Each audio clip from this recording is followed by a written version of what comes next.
Aku pulang kerja dibuat syok. Suami kepergok sedang bermesraan dengan pembantu di kamar. Ternyata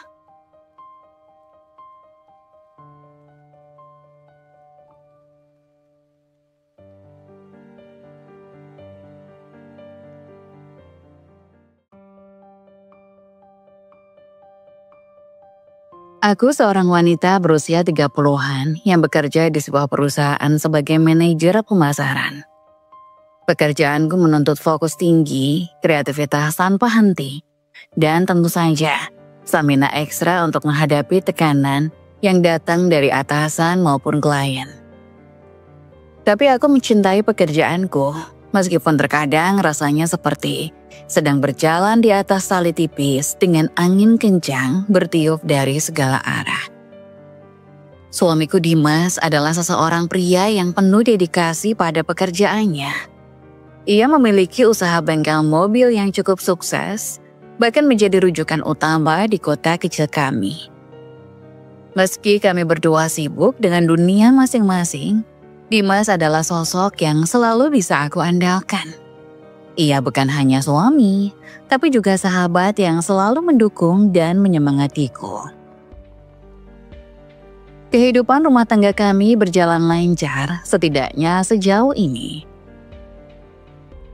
Kami tidak pernah mengalami masalah besar yang mengguncang pondasi hubungan kami. Sebagai pasangan, kami punya cara sendiri untuk menjaga keharmonisan di tengah kesibukan.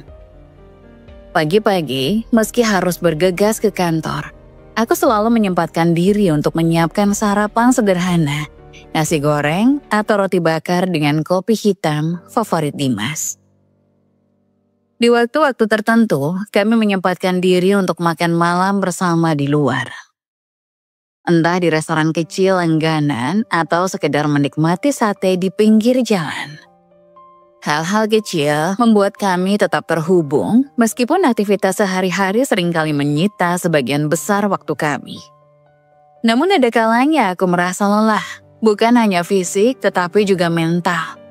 Terkadang aku merasa hidupku hanya berputar di antara pekerjaan, tanggung jawab, dan rutinitas yang sama setiap hari.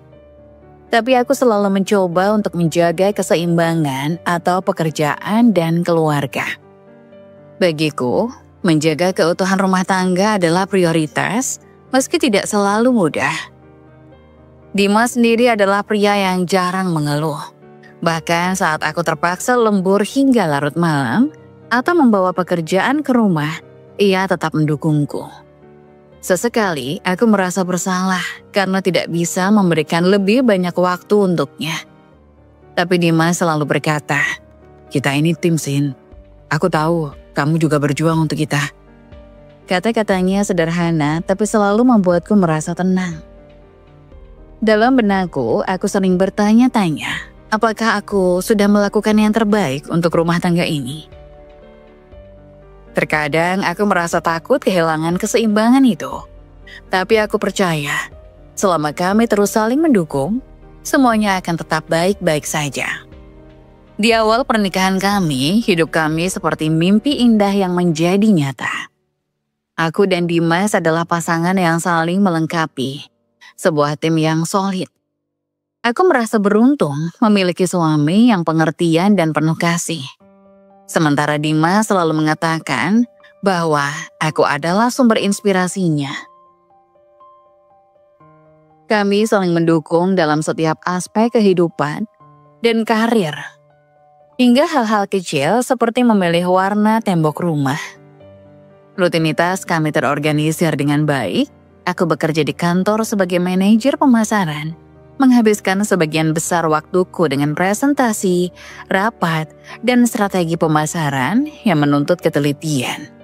Sementara itu, Dimas mengelola bengkelnya dengan penuh semangat. Usaha bengkel mobilnya cukup sukses, bahkan sering mendapat rekomendasi dari mulut ke mulut karena pelayanan yang jujur dan profesional. Kadang aku bercanda, seandainya semua lelaki sejujur Dimas, mungkin dunia akan lebih damai. Kami juga mempekerjakan seorang pembantu rumah tangga bernama Mbak Yuni. Kehadirannya sangat membantu kami, terutama karena jadwal kami yang padat. Mbak Yuni adalah wanita parubaya yang ramah dan rajin. Ia sudah bekerja di rumah kami sejak beberapa bulan setelah kami menikah. Aku merasa nyaman karena dia memperlakukan rumah kami seperti rumahnya sendiri. Rumah selalu bersih, masakan selalu siap saat kami pulang, dan aku tidak perlu terlalu khawatir dengan pekerjaan rumah tangga. Kehadiran Mbak Yuni membuatku punya lebih banyak waktu untuk fokus pada pekerjaan, dan tentu saja pada Dimas. Kami punya kebiasaan kecil yang membuat hubungan kami tetap hangat di tengah kesibukan. Setiap malam sebelum tidur, aku dan Dimas selalu menyempatkan diri untuk berbicara tentang hari kami. Tidak ada topik yang terlalu kecil atau remeh. Kadang kami membahas klien remalku, pelanggan bengkel Dimas yang cerewet, atau rencana liburan yang ingin kami ambil ketika ada waktu luang. Perjalanan ini membuat kami tetap dekat, meskipun waktu itu kami sering kali terbatas. Namun aku tahu bahwa harmoni seperti ini tidak datang dengan sendirinya. Aku selalu percaya bahwa setiap hubungan, tak peduli seharmonis apapun, membutuhkan usaha dan pengertian. Aku selalu berusaha memastikan bahwa Dimas merasa dihargai. Bahkan dalam hal-hal kecil seperti menyemangatinya ketika ia merasa lelah setelah seharian di bengkel.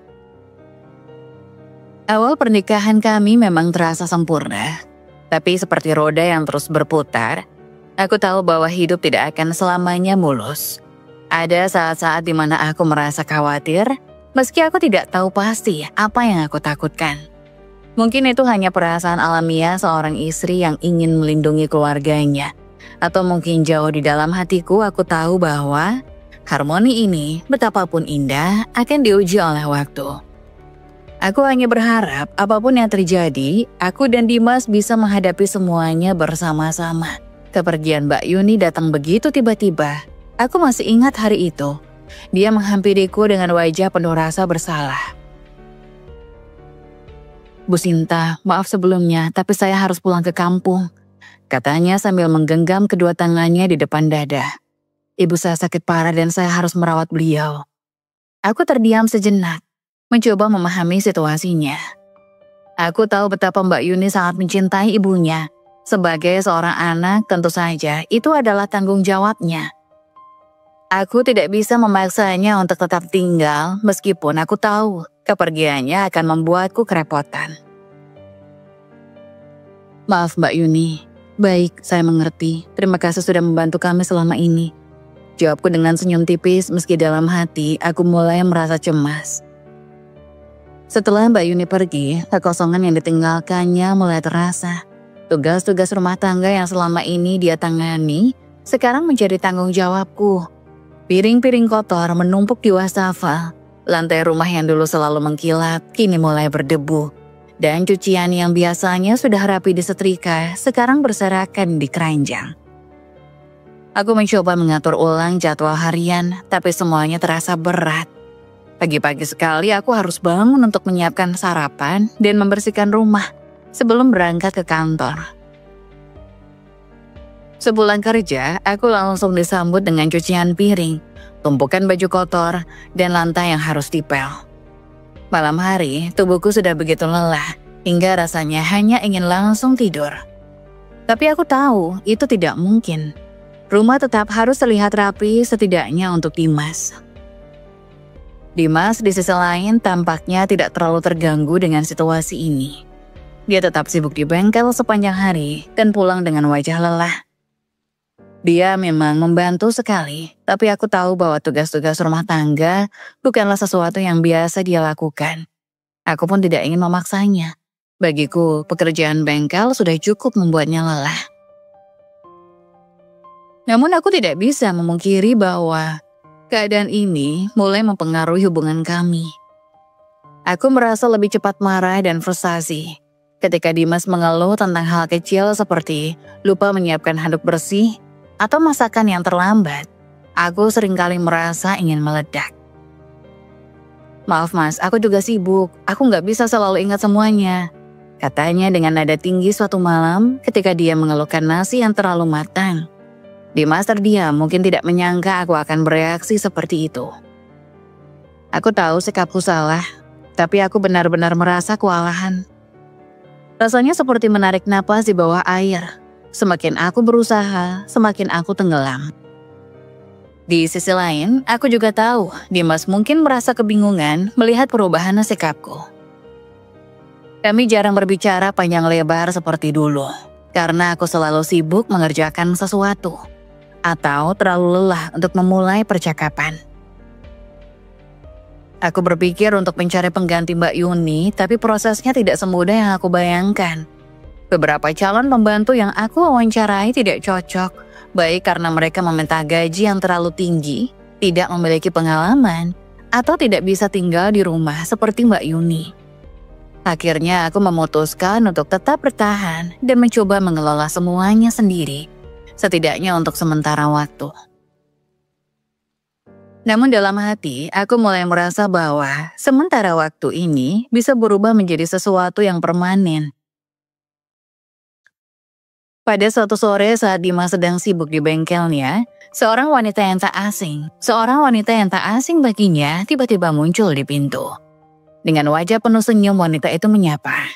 "Dimas, lama sekali gak ketemu." Dimas tertegun. "Rani, ini beneran kamu?"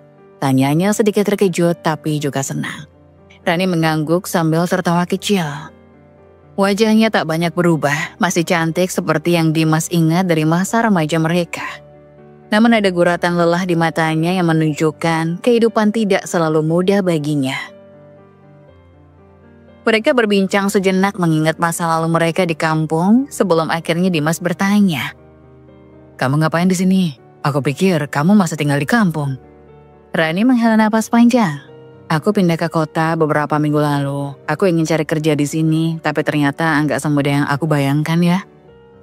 Dimas mengangguk, mencoba memahami kesulitannya. Rani melanjutkan. "Aku sudah lamar ke beberapa tempat, tapi belum ada yang cocok.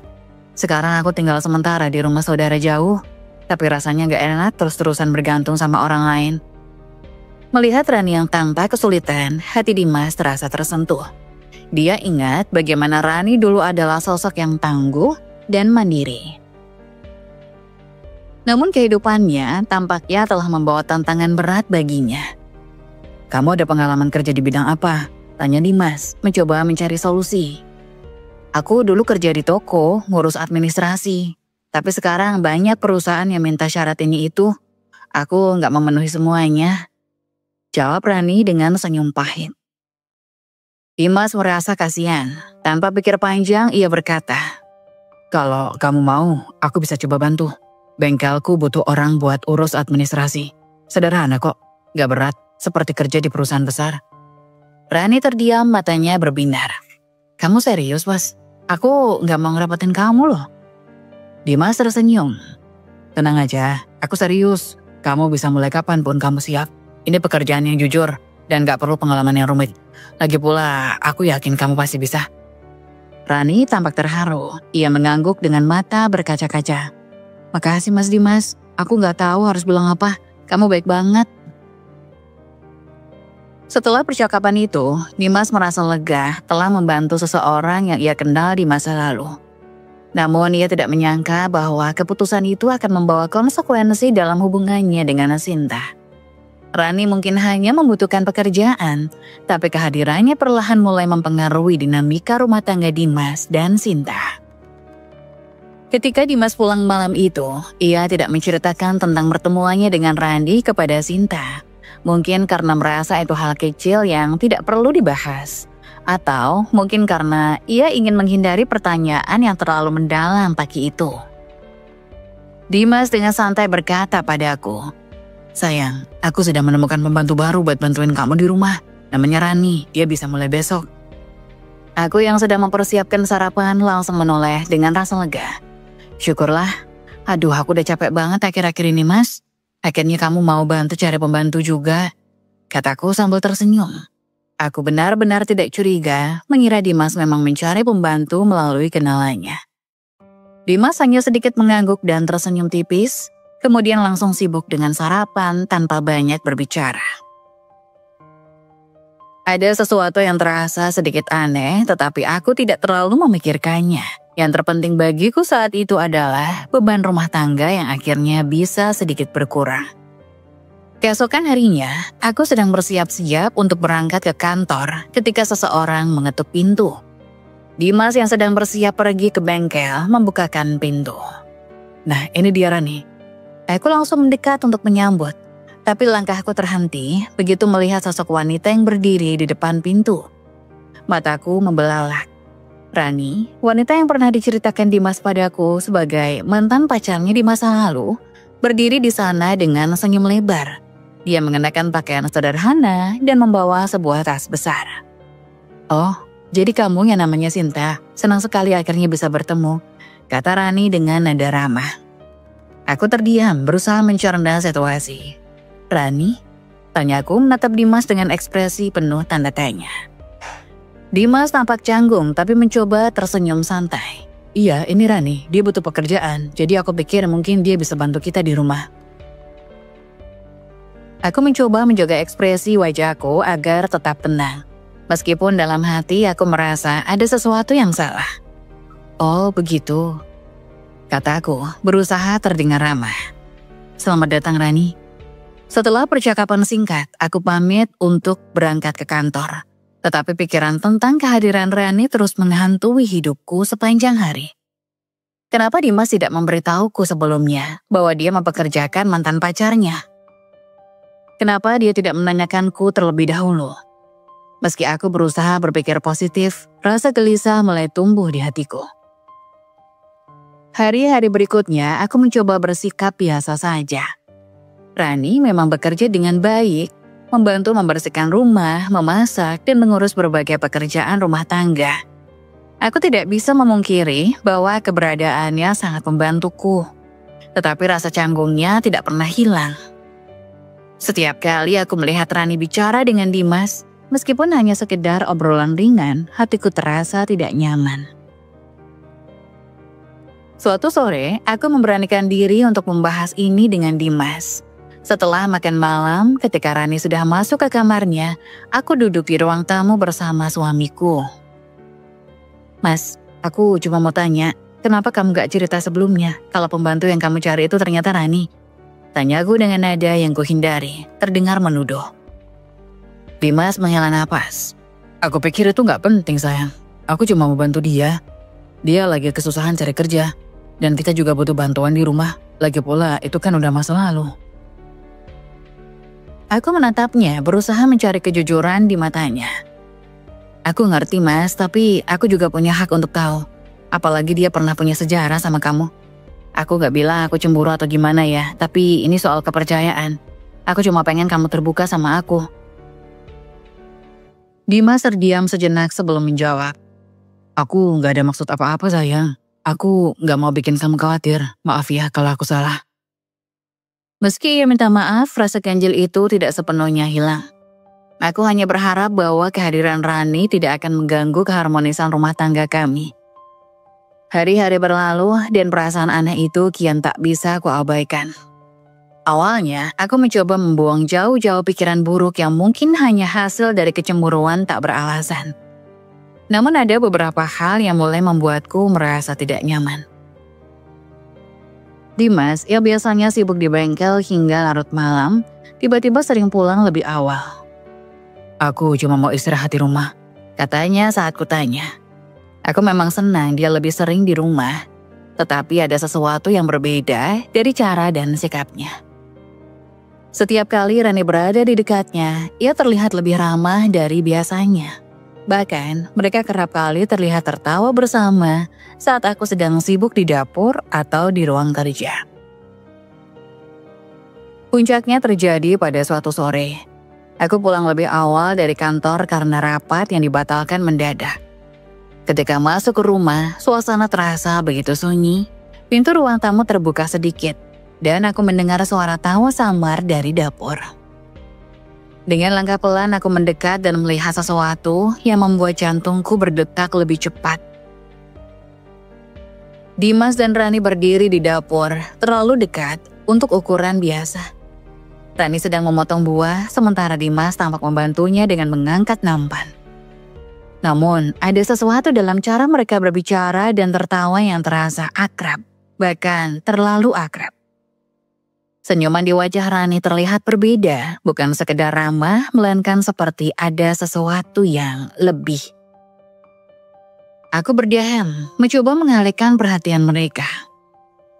"Mas, aku sudah pulang," kataku, mencoba menjaga nada suaraku tetap datar. Dimas terkejut dan segera berbalik. "Oh, kamu pulang cepat sayang," katanya sedikit canggung. Rani di sisi lain tetap tersenyum tanpa rasa bersalah. "Selamat sore Mbak Sinta, tadi saya cuma bantuin Mas Dimas buat nyiapin camilan." Aku mengangguk pelan, tapi rasa sesak mulai memenuhi dadaku. "Aku naik dulu, mau ganti baju," kataku singkat lalu berlalu menuju kamar. Begitu kamar tertutup, aku duduk di tepi tempat tidur, memegang kepala yang terasa berat. Ada rasa curiga yang tak bisa kuabaikan. Tetapi aku masih belum punya cukup alasan untuk menuduh mereka.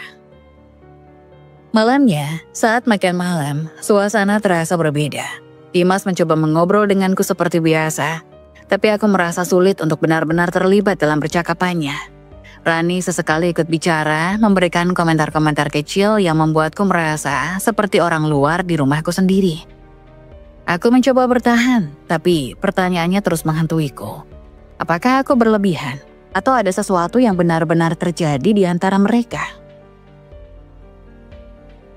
Beberapa hari kemudian, aku memutuskan untuk bercerita kepada sahabatku, Arini. Kami bertemu di sebuah kafe setelah kerja dan aku menceritakan semua yang kurasakan. Dari kehadiran Rani hingga kedekatan yang mulai terasa tidak wajar antara dia dan Dimas. Arini menatapku dengan tatapan prihatin. "Sinta, kalau kamu ngerasa ada yang gak beres, jangan diabaikan. Naluri perempuan itu jarang salah loh," katanya. "Tapi aku gak mau gegabah, Rin," jawabku. "Aku takut kalau aku cuma terlalu cemburu atau overthinking." Arini menghela napas panjang. "Dengar ya Sin, kamu punya hak untuk memastikan hubungan kamu sama Dimas tuh tetap sehat. Kalau kamu gak nyaman, bicarain. Jangan biarin rasa curiga itu terus mengganggu kamu." Nasihat Arini membuatku berpikir. Aku tahu aku harus melakukan sesuatu, tetapi aku juga takut dengan apa yang mungkin kutemukan. Dalam hatiku aku berharap ini semua hanya kesalahpahaman. Hari-hari berlalu dengan rasa gelisah yang terus menghantuiku. Setiap kali aku melihat Dimas dan Rani berbincang, ada sesuatu dalam cara mereka berinteraksi yang membuatku merasa terancam. Rani yang seharusnya menjaga batas sebagai pembantu, tampak seperti mencoba menarik perhatian Dimas secara terang-terangan. Ia sering mengenakan pakaian yang menurutku terlalu berani untuk dipakai di rumah, seperti baju dengan potongan rendah atau celana yang terlalu pendek. Awalnya aku diam. Aku mengamati saja. Aku berharap Dimas akan menyadari sendiri bahwa kedekatan mereka sudah melampaui batas. Tapi harapanku pupus ketika suatu malam aku menangkap percakapan mereka di ruang tamu. Aku sedang berada di kamar, mencoba menyelesaikan laporan kerja yang tertunda. Namun suara tawa Rani yang renyah menggema sampai ke lantai. Aku keluar dari kamar dan menuruni tangga dengan langkah pelan. Dari balik pintu aku bisa mendengar mereka berbincang. "Mas Dimas, ini memang orang perhatian ya. Kalau nggak ada Mas Dimas, saya pasti nggak tahu harus gimana di kota ini." Suara Rani terdengar lembut hampir seperti sedang menggoda. "Itu sudah tugas saya bantu kamu. Kamu kan sekarang jadi bagian dari rumah ini," jawab Dimas dengan nada yang menurutku terlalu hangat untuk seseorang yang bukan istrinya. Jantungku berdetak lebih cepat. Aku menahan napas, mencoba menenangkan diri agar tidak langsung meledak. Aku melangkah masuk ke ruang tamu dengan sengaja membuat suara. "Mas, bisa bantu aku sebentar di atas?" tanyaku, berusaha menjaga nada suaraku tetap tenang. Dimas menoleh, sedikit terkejut melihatku berdiri di sana. "Oh, tentu sayang. Aku ke atas sebentar ya, Rani," katanya kepada Rani sebelum beranjak menghampiriku. Begitu kami berada di kamar, aku tak bisa lagi menahan rasa kesal. "Mas, apa sebenarnya yang kamu lakukan? Kenapa kamu kelihatan terlalu akrab sama Rani?" Dimas menghela napas panjang, tampak lelah. Kamu ini kenapa sih? Dia cuma pembantu, Sin. Kamu terlalu cemburu. Aku gak ngelakuin apa-apa yang salah. Terlalu cemburu? Aku mendengus, merasa sakit hati. Mas, aku tahu batasannya di mana, tapi cara kamu bicara sama dia, cara dia melihat kamu, itu jelas bukan hubungan biasa. Dimas hanya menggeleng. Kamu overthinking. Sudahlah, jangan bikin masalah dari hal kecil. Aku ingin membalas, tapi aku tahu bahwa percakapan ini tidak akan kemana-mana. Aku hanya bisa menahan rasa frustasi dan kembali ke mejaku, mencoba mengalihkan pikiran. Namun malam itu, mimpi burukku semakin jelas. Rani mulai lebih terang-terangan menunjukkan kehadirannya ketika aku ada di rumah. Dia tetap berbicara dengan Dimas tanpa ragu. Bahkan ada saat-saat ketika ia sengaja bersikap seolah aku tidak ada. Seakan itu belum cukup, aku menemukan sebuah pertanda yang membuat darahku mendidih. Suatu sore, aku memutuskan untuk memeriksa kamar Rani saat dia sedang pergi ke pasar. Aku tidak pernah ingin menjadi tipe istri yang mengintai, tetapi perasaanku sudah terlalu tidak nyaman untuk dibiarkan. Saat aku membuka laci mejanya, aku menemukan sesuatu yang membuatku terdiam. Di sana ada foto Dimas yang diambil dari salah satu foto keluarga kami, namun wajahku telah dirobek. Hanya menyisakan gambar Dimas. Di sebelah foto itu ada lipstik merah terang yang aku tahu bukan milikku. Aku segera menutup laci itu dan kembali ke kamar dengan tangan gemetar. Pikiran-pikiran burukku pun mulai menghantuiku. Apakah benar dugaanku selama ini? Apakah Rani berusaha merebut Dimas dariku? Malam itu aku menunggu Dimas pulang dengan hati yang bergemuruh. Aku tahu, aku harus menghadapi ini sebelum semuanya terlambat. Tetapi rasa takut akan kebenaran membuatku sulit untuk berbicara. Malam itu, suasana rumah terasa sunyi, seolah menjadi saksi bisu dari sesuatu yang tidak beres. Aku pulang lebih awal dari kantor, mengabaikan tumpukan pekerjaan yang seharusnya aku selesaikan. Ada firasat yang menggumpal di dadaku seakan memaksaku untuk segera pulang. Saat aku memarkir mobil di depan rumah, lampu-lampu di ruang tamu terlihat temaram. Aku masuk ke dalam dengan langkah perlahan, tidak ingin mengganggu ketenangan malam itu. Namun saat aku mencapai lorong dekat dapur, suara bisikan-bisikan samar mulai terdengar dari arah kamar pembantu. Suara itu membuatku berhenti sejenak, menyimak dengan hati-hati. Aku gak tahu harus gimana lagi, Mas. Suara lembut yang jelas terdengar berasal dari Rani. Tapi aku seneng banget masa lalu ada buat aku. Hatiku langsung menjelos. Aku merasa seluruh tubuhku bergetar. Aku mendekati kamar itu dengan langkah pelan. Jantungku berdetak begitu keras, hingga rasanya bisa terdengar oleh siapa saja di sekitarku. Dari celah pintu yang sedikit terbuka, aku mengintip ke dalam dan pemandangan yang kulihat membuat darahku mendidih. Dimas duduk di tepi tempat tidur dan Rani berdiri sangat dekat dengannya. Tangannya berada di bahu Dimas. Senyum kecil tersungging di bibir Rani. Tatapannya penuh kehangatan dan, lebih buruk lagi, kesan memiliki. Dimas tidak menghindar, bahkan tangannya menyentuh punggung Rani, seolah mereka sedang berbagi momen yang sangat intim. Seluruh tubuhku terasa lumpuh. Aku tak bisa percaya apa yang kulihat. Rasanya seperti mimpi buruk yang selama ini kutakutkan menjadi kenyataan. Mereka benar-benar melangkahi batas yang seharusnya tidak boleh dilewati. Aku tidak bisa menahan diri lebih lama. Dengan suara keras aku membuka pintu kamar itu. Apa yang kalian lakukan? Teriakku. Suaraku menggema di seluruh kamar. Dimas dan Rani langsung terpaku. Wajah Dimas berubah pucat seketika. Sementara Rani terlihat terkejut. Tetapi ada jejak kepuasan kecil di wajahnya. Seolah ia sudah menyiapkan diri untuk momen ini. Sinta, ini nggak seperti yang kamu pikirkan. Dimas mencoba berkata, tapi suaranya terdengar goyah. Bukan seperti yang aku pikirkan. Aku mendekat dengan langkah tegas. Aku melihat kalian. Apalagi yang mau dijelaskan, Dimas? Rani diam, tapi senyum kecil di sudut bibirnya tak bisa disembunyikan. Aku menatapnya tajam, dan untuk pertama kalinya aku berbicara langsung kepadanya dengan nada penuh emosi. Kamu ini pembantu di rumah ini, Rani. Apa kamu pikir kamu pantas bertingkah seperti itu? Rani akhirnya angkat bicara. Maaf Mbak Sinta, tapi saya dan Mas Dimas, Kami punya perasaan yang sama satu sama lain. Saya nggak bisa membohongi diri sendiri. Kata-kata itu seperti tamparan keras di wajahku. Aku beralih menatap Dimas berharap ada penyangkalan darinya. Tapi yang kami temukan hanyalah rasa bersalah di matanya. Kamu serius, Dimas? Tanya aku, suaraku bergetar. Kamu benar-benar melakukan ini padaku? Pada rumah tangga kita? Dimas menunduk, tidak berani menatap mataku. Aku nggak tahu, Sinta. Aku nggak bermaksud melukaimu, tapi... Aku tidak membiarkan dia menyelesaikan kalimatnya. Air mata sudah mengalir deras di pipiku. Tapi rasa amarah dan rasa sakitku lebih besar dari segalanya. Aku mengambil nafas panjang, mencoba mengendalikan diriku. Dimas, kataku dengan suara rendah tapi tegas. Kalau ini yang kamu pilih, aku akan pergi.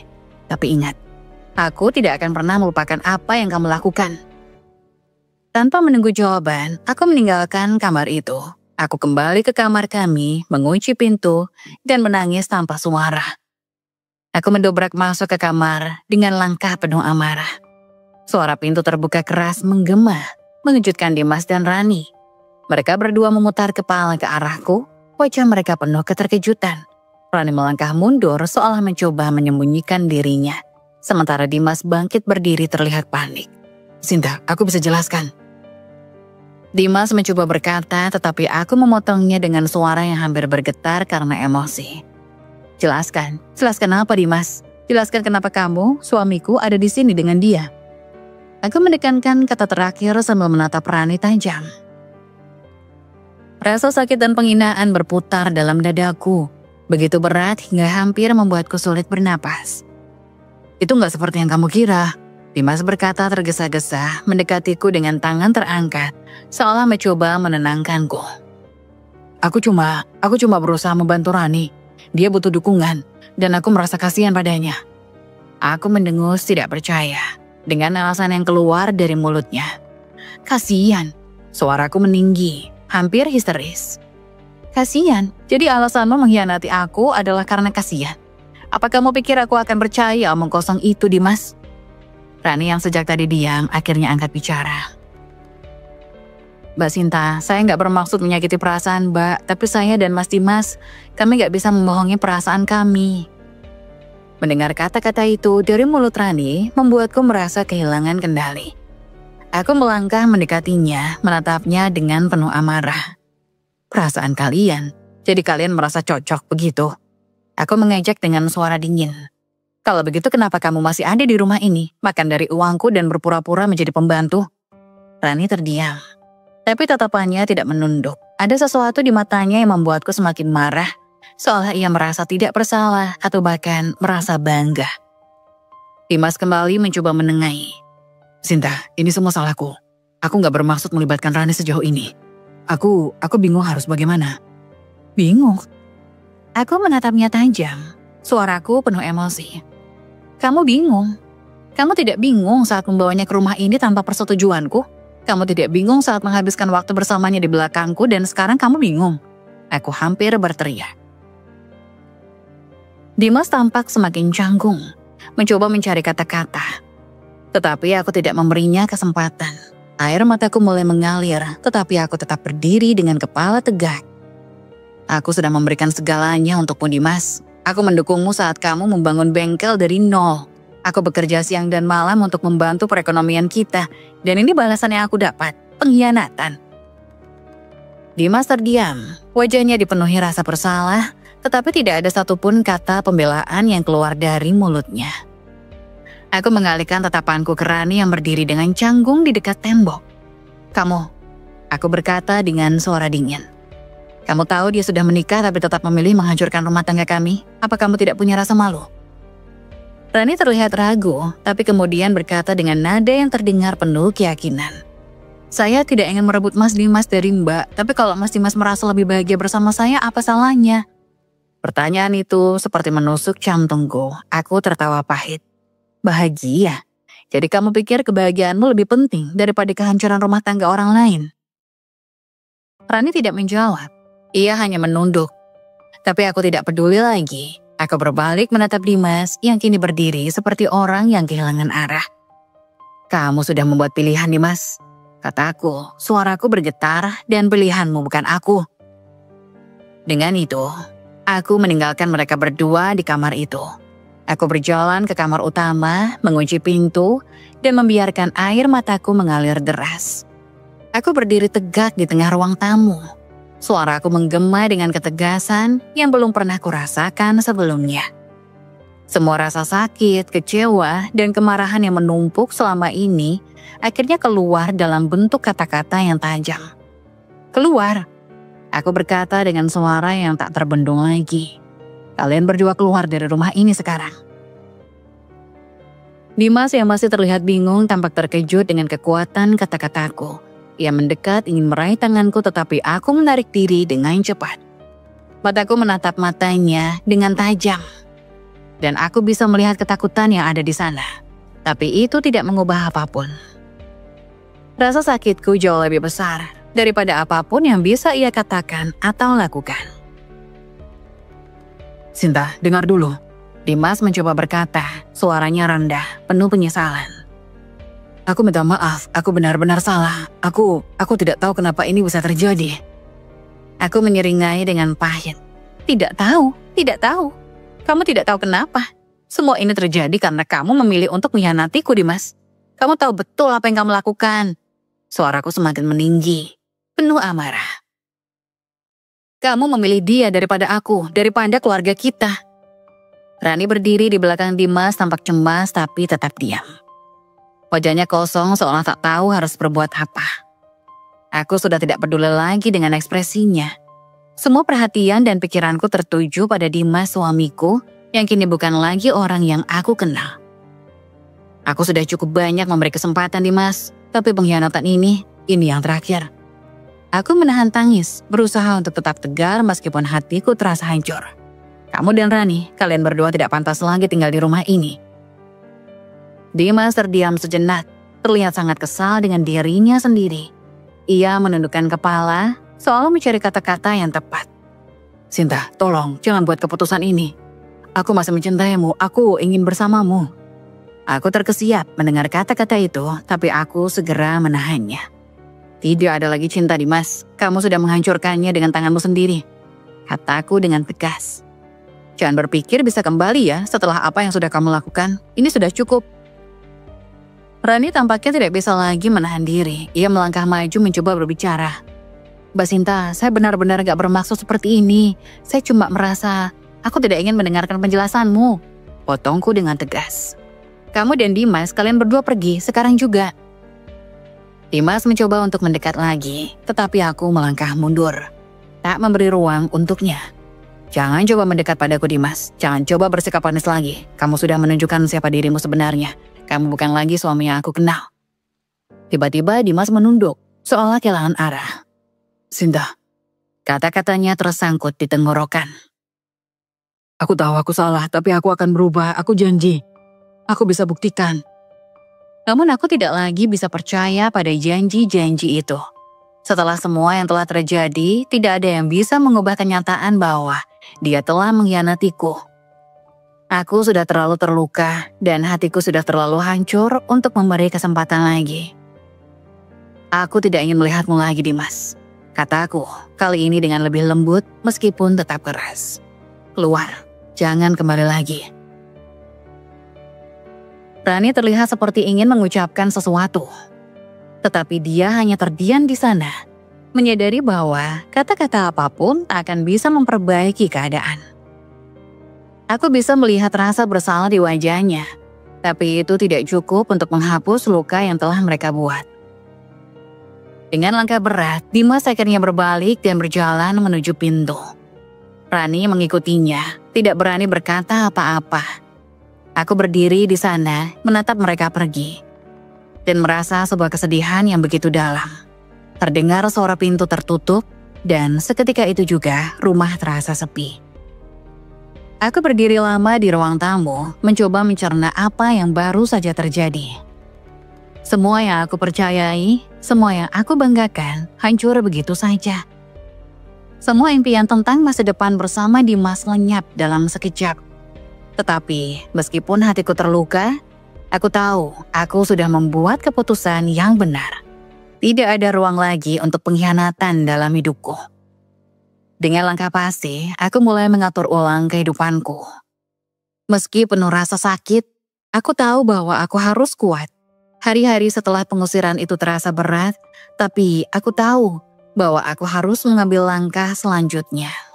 Keputusan untuk bercerai sudah terbayang di pikiranku, meskipun terasa seperti sebuah jalan yang penuh dengan rasa sakit. Aku tahu itu adalah pilihan yang terbaik. Aku sudah tidak bisa lagi hidup dengan bayang-bayang pengkhianatan yang terus menghantuiku. Dimas berusaha menghubungiku berkali-kali, mencoba memohon maaf, mengirim pesan, dan bahkan datang ke rumah. Namun, aku menutup pintu hatiku rapat-rapat. Setiap kali melihat wajahnya, aku hanya teringat akan apa yang telah dia lakukan. Cinta yang dulu ada antara kami, kini berubah menjadi luka yang tak bisa disembuhkan. Suatu sore, ketika aku sedang duduk di ruang tamu, aku mendengar suara ketukan di pintu. Aku sudah tahu siapa itu, tetapi aku memilih untuk tetap diam sejenak. Memberi kesempatan pada diriku untuk menenangkan diri. Ketukan itu terdengar lagi, kali ini lebih kuat, lebih mendesak. Aku akhirnya bangkit dan membuka pintu. Dimas berdiri di sana, wajahnya tampak kelelahan dan penuh penyesalan. Matanya yang dulu penuh dengan cinta kini kosong, penuh dengan kesedihan yang mendalam. "Sinta," katanya dengan suara serak. "Tolong, jangan lakukan ini. Aku tahu aku telah salah. Aku tahu aku tidak bisa mengubah masa lalu. Tapi aku janji aku bisa berubah. Tolong beri aku kesempatan lagi." Aku menatapnya dengan kosong, mencoba mengatur perasaanku. "Dimas," kataku pelan. "Kepercayaan itu sudah hancur. Apa yang kamu mau lakukan sudah terlalu jauh. Aku tidak bisa memaafkanmu, tidak kali ini." Dimas terdiam sejenak. Tampaknya kesulitan untuk menerima kenyataan ini. "Tapi kita sudah bersama begitu lama, Sinta. Aku mencintaimu. Aku benar-benar mencintaimu. Aku tidak ingin kehilanganmu." Tapi aku sudah tidak bisa lagi merasakan cinta itu. Semua yang aku rasakan adalah kepedihan yang teramat sangat. Aku merasa seperti sudah kehilangan diriku sendiri dalam hubungan ini. Pengkhianatan yang telah terjadi begitu dalam, dan aku tak bisa lagi membangun kembali kepercayaan yang telah hilang. "Aku juga mencintaimu, Dimas," jawabku menahan air mata yang mulai menggenang di mataku. "Tapi cinta tidak bisa menghapus pengkhianatan. Tidak bisa. Aku sudah memberi semua yang aku punya, tapi kamu memilih untuk menghancurkan itu. Kamu memilih dia. Kamu memilih kebohongan dan kepura-puraan. Bagaimana aku bisa kembali?" Dimas terdiam, terduduk di kursi depan pintu. Wajahnya tampak sangat putus asa. "Aku tahu aku salah. Aku sudah sangat menyesal, Sinta. Aku tidak tahu bagaimana caranya untuk bisa menebus semuanya. Aku tidak bisa hidup tanpamu." Aku menarik napas dalam-dalam dan memandangnya dengan tatapan yang tegas. "Dimas, aku sudah membuat keputusan. Aku akan mengajukan cerai. Ini bukan keputusan yang mudah, tapi ini yang terbaik. Aku ingin hidup dengan damai tanpa bayang-bayang kebohonganmu. Aku ingin memulai hidup baru, dengan atau tanpa kamu." Aku tak bisa melihat air mata mulai mengenang di mata Dimas. Tetapi itu tidak mengubah kenyataan. Pengkhianatan itu terlalu besar, terlalu menyakitkan. Aku tahu aku harus melepasnya meskipun hatiku terasa hancur. Dimas berdiri mendekat seolah ingin memelukku, tetapi aku mundur dengan cepat. "Jangan Dimas, jangan coba mendekat lagi. Ini bukan tentang kita lagi. Ini tentang aku yang harus menyembuhkan diriku sendiri."